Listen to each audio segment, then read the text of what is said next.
جمعۃ المبارک میں میری گفتگو کا موضوع ہے فکر حضرت سیدنا امام حسین رضی اللہ تعالی عنہ۔ میری دعا ہے رب ذوالجلال ہمیں محبت امام حسین رضی اللہ تعالی عنہ کے ساتھ ساتھ پیغام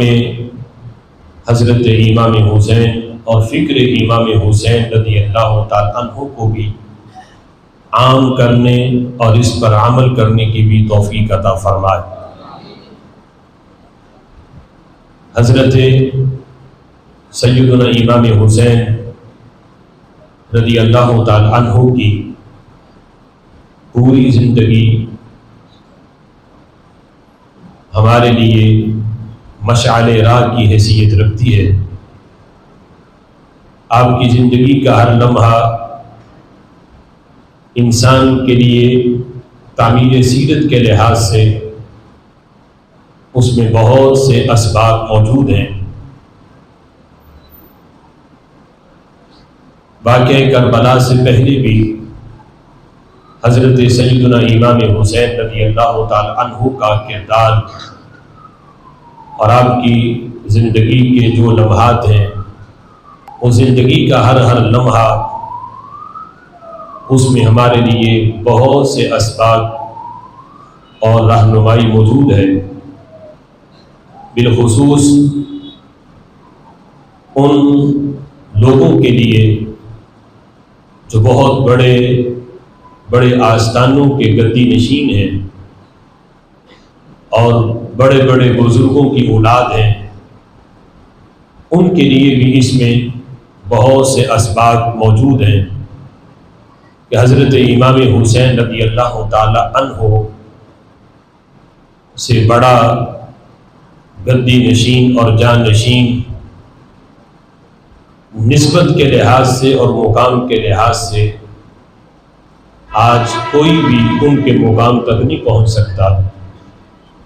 لیکن اس کے باوجود نہ آپ نے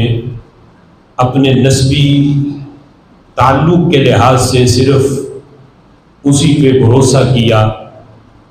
اور عمل کے اندر معاذ اللہ کوئی کمی اور کوتاہی کی ہو، ہرگز ایسا نہیں ہے۔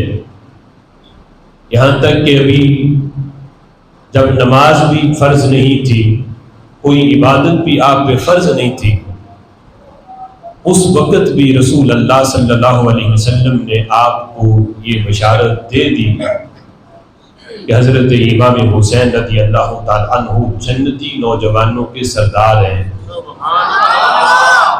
اب یہ نہیں کہ آپ نے اسی پہ تکیہ کر لیا ہو، اسی پہ بھروسہ کر لیا ہو اور کہا ہو کہ چونکہ میں تو جنتی نوجوانوں کا سردار بن گیا، اب مجھے کسی عمل کی یا کسی عبادت کی ضرورت نہیں۔ حضرت امام حسین رضی اللہ تعالی عنہ اتنا بڑا مقام اور عظمت ملنے کے باوجود بھی جب ہم آپ کا عبادت کے لحاظ سے آپ کے کردار کو دیکھتے ہیں تو ہمیں ایک منفرد حیثیت نظر آتی ہے کہ وہ امام جو جنتی نوجوانوں کا سردار ہو، وہ بھی 25 حج پیدل چل کے کر رہے ہیں اور عبادت اور ریاضت میں اور قرآن پڑھنے پڑھانے میں، حدیث کے اسرار و رموز سمجھنے اور سمجھانے میں حضرت امام حسین رضی اللہ تعالیٰ عنہ نے اپنی پوری زندگی بسر کی، اور کسی جگہ پر بھی یعنی عبادت کے اندر معاذ اللہ کہیں سستی کر کے یہ کہا ہو کہ میں تو چونکہ امام الانبیاء کا نواسا ہوں تو مجھے کیا ضرورت ہے۔ یہ آپ کی سیرت کا یہ پہلو آج کے ان گدی نشینوں کے لیے اس میں بہت بڑا سبق ہے کہ کوئی کتنے بڑے بزرگ کا بیٹا ہو، کتنے بڑے آستانے کا گدی نشین ہو، عمل کے بغیر کسی کا گزارا نہیں ہے۔ عمل کے لحاظ سے ہی خلق کائنات جل جلالہ کے ہاں بندے کو عزت اور مقام ملتا ہے۔